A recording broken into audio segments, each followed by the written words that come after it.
aman di dalam Tuhan. Pada pagi hari ini, saya akan menyampaikan firman dengan judul Kuat di dalam Kristus. Bapak, Ibu, Saudara, jadi kalau kita menyaksikan, mendengar di era transformasi digital sekarang ini, tentang pengajaran Kristenan itu banyak pikiran orang. Dan itu tentu kalau kita selalu membuka diri tanpa proses seleksi yang jelas, itu akan membuat kita tidak memiliki satu kekuatan iman di dalamnya, ya, sehingga kita harus selektif. Sekalipun barangkali pengajaran itu kalau kita pikir dengan nalar, itu cocok, itu pas. Demikian juga bagi orang-orang yang kita layani, kita senantiasa memberikan satu pengajaran yang sesuai dengan kekristenan yang benar. Nah, Paulus mengungkapkannya dalam Efesus 4 ayat 13 sampai 15 ya, mengenai satu kondisi yang sama yang pada saat itu dihadapi oleh jemaat di Efesus mengenai banyaknya pengajaran tentang kekristenan. Saya bacakan di Efesus 4, 13, 15. Sampai kita semua telah mencapai kesatuan iman dan pengetahuan yang benar tentang anak Allah, kedewasaan penuh, tingkat pertumbuhan yang sesuai dengan kepenuhan Kristus. Sehingga kita bukan lagi anak-anak yang diombang-ambingkan oleh rupa-rupa angin pengajaran, oleh permainan palsu manusia dalam kelicikan mereka yang menyesatkan, tetapi dengan teguh berpegang kepada kebenaran di dalam kasih kita bertumbuh di dalam segala hal ke arah Dia, Kristus yang adalah. Jadi di sini sebenarnya selain Paulus mengingatkan kepada kita di dalam pengajaran kepada jemaat, juga memberikan satu peringatan kepada kita semua yang dipercaya Tuhan untuk mengajar, itu tidak memasukkan aspek-aspek subjektif kita sebagai manusia untuk mengajar mereka, sehingga mereka mempunyai satu pemikiran yang lain karena pengaruh kita sendiri sebagai manusia dalam mengajarkan sesuatu. Ya, di sini dikatakan kita semua telah mencapai kesatuan iman. Jadi kata kesatuan iman itu menurut saya unik gitu ya. Nah, ini adalah surat yang ditujukan jemaat di Efesus. Arti kesatuan iman itu adalah diperolehnya pengajaran yang benar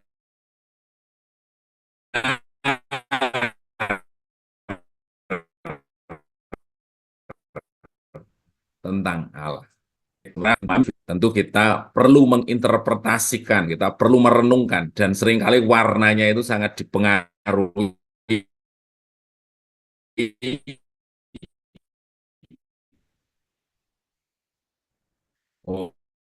oleh latar belakang, cara berpikir satu gereja atau jemaat Tuhan untuk memiliki interpretasi yang sama mengenai pengajaran yang disampaikan. Sehingga diskusi mengenai pengajaran firman, memahami firman secara bersama, menurut saya justru itu sesuatu yang harus terbuka satu dengan yang lain daripada kita memiliki interpretasi sendiri, mengajarkan kepada semua, kepada jemaat yang dipercayakan sampai akhirnya mereka memiliki pemahaman yang salah. Kita dikumpulkan Tuhan, sebenarnya ruang diskusi untuk membicarakan firman itu menjadi satu hal yang penting agar katanya kita mencapai kesatuan iman.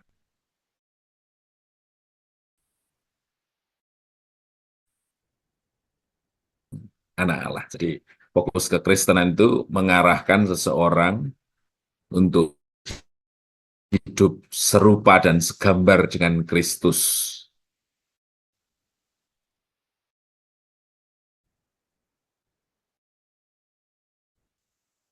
Nah, namun faktanya yang objektif tentang Yesus itu tidak terlepas dari pemahaman mereka untuk mengenal firman Tuhan. Ya. Sedangkan di situ dikatakan banyak pengajaran yang berisi mengenai hikmat bahkan kelicikan manusia. Rupa-rupa angin pengajaran oleh permainan palsu manusia. Bagaimana kita mengupayakan hidup kita semakin dimurnikan di hadapan. Kita senantiasa bercermin pada firman, kita menyediakan diri untuk dibaharui oleh firman, sehingga setidaknya kita memiliki keyakinan bahwa kita sebagai satu saluran menyampaikan pengajaran yang murni kepada jemaat yang dipercayakan. Nah, bagaimana implementasinya agar mereka memiliki satu pengetahuan yang benar tentang anak? Jemaat harus memiliki kekayaan pengenalan akan pribadi Tuhan Yesus.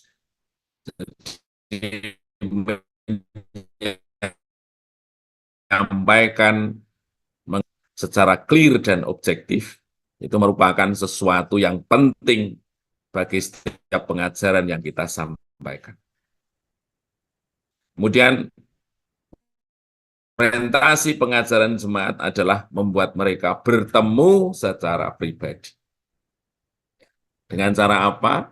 Kita memberi teladan, kita memberi dorongan, kita memberikan semangat untuk jemaat membangun hubungan pribadi dengan Kristus. Jadi sekalipun banyak orang yang kita layani, mereka memiliki aktivitas yang luar biasa dalam pelayanan, tetapi bukan berarti kita melupakan untuk mengevaluasi apakah mereka benar-benar memiliki hubungan pribadi yang intens dengan Tuhan. Itu menjadi satu nilai terpenting dalam kehidupan kekristenan. Kemudian kita belajar memahami bahwa pemahaman firman tidak hanya berasal dari satu arah. Bahkan di 1 Tesalonika 5 ayat 21, jemaat diajar untuk menguji segala sesuatu. Jadi artinya kata menguji segala sesuatu, mereka memiliki satu aktivitas, satu kesediaan untuk tidak hanya mendengar, tetapi mereka aktif untuk menggali secara pribadi setiap pengajaran yang disampaikan. Ini tentu luar biasa sekali, bagaimana jemaat tidak hanya taat terhadap pengajar firman, mereka aktif, haus, lapar untuk mendengar sesuatu, tapi mereka memiliki satu aktivitas yang tersendiri bersama Tuhan untuk menggali setiap nilai kebenaran yang diajarkan. Jadi akhirnya figur yang ada di dalam mereka itu bukan figur sebagai seorang pengajar yang mereka lihat, tetapi mereka bisa secara objektif menemukan figur pribadi Tuhan di dalam hidup mereka. Kemudian yang berikutnya katanya kedewasaan penuh. Paulus berbicara di Efesus tadi mengenai kedewasaan penuh. Berbicara mengenai kedewasaan itu tidak pernah terlepas dari proses, pergumulan, masalah, kondisi-kondisi yang tidak nyaman, yang sesungguhnya itu bersifat pribadi pada masing-masing orang yang kita layani, atau pada setiap kita masing-masing. Nah, gereja bertindak sebagai teladan, atau di dalam hal ini diwakili oleh pekerja Tuhan, bertindak sebagai teladan, sebagai mentor, sebagai support, bagi setiap jemaat agar tetap tekun mengikuti setiap proses. Kita menyadari, Bapak Ibu Saudara, proses atau kesulitan yang mereka alami tidak bisa di take over, tidak bisa kita ambil. Selaku orang tua seringkali ketika kita menghadapi anak-anak kita menghadapi kesulitan, rasanya kok udahlah, saya aja yang menggantikannya, nak, gitu ya, sehingga kamu nyaman, saya yang rekoso. Ternyata konsep untuk mencapai kedewasaan penuh itu tidak bisa begitu. Proses yang berlaku pada setiap diri masing-masing nilainya menjadi positif ketika ada di dalam Kristus, yaitu membawa mereka memiliki kedewasaan penuh. Jadi arti kata dewasa itu selalu terikat atau selalu tidak terlepas dari setiap proses kehidupan yang mereka alami. Dan kita sebagai pekerja Tuhan adalah sebagai pemberi contoh, sebagai pendamping, sebagai pendorong agar mereka harus tetap kuat di dalam Tuhan. Sehingga pada akhirnya setiap jemaat Tuhan mengalami proses transformasi karakter menuju Kristus. Mereka bukan hanya orang-orang yang memberikan diri untuk diajar, tetapi mereka orang-orang yang siap bergumul, siap memenangkan setiap proses yang dilewati, sehingga pada akhirnya mereka semakin kuat di dalam Tuhan. Tingkat sesuai dengan tingkat pertumbuhan yang sesuai dengan kepenuhan Kristus. Arti kata penuh, kepenuhan Kristus itu melihat Kristus sebagai pribadi yang objektif. Di dalam Kristus menjadi figur yang bisa dilihat sesuatu yang positif dari segala sisi kehidupannya. Kalau di Efesus 1 ayat 4, supaya kamu tidak bercacat di hadapan. Bagaimana Kristus itu suci, itu sempurna adanya, berkenan di hadapan Bapa. Demikian jemaat itu pada akhirnya bukan menduplikasi kita sebagai pengajar, tetapi menduplikasi Kristus sebagai Tuhan dan Juru Selamatnya.